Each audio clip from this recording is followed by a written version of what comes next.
কাকভোরে সিকিমে মেঘ ভাঙা বৃষ্টিতে বিপর্যয়ের সূত্রপাত, তা ভয় ধরাচ্ছে উত্তরবঙ্গে। কারণ সিকিম এবং দার্জিলিং পাহাড় পেরিয়ে তিস্তা সমতলে প্রবেশ করছে জলপাইগুড়ি জেলায়। ঘটনার খবর পেয়ে উদ্বিগ্ন রাজ্যের মুখ্যমন্ত্রী মমতা বন্দ্যোপাধ্যায়।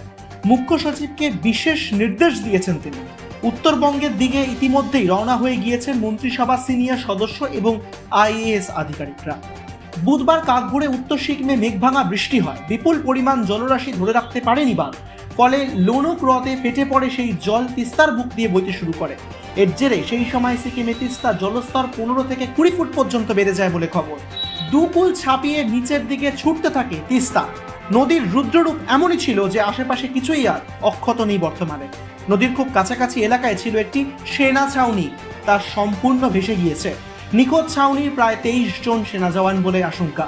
স্রোত এমনই প্রবল ছিল যে জলের তলে ভেসে যায় সেনাবাহিনীর 41টি গাড়ি।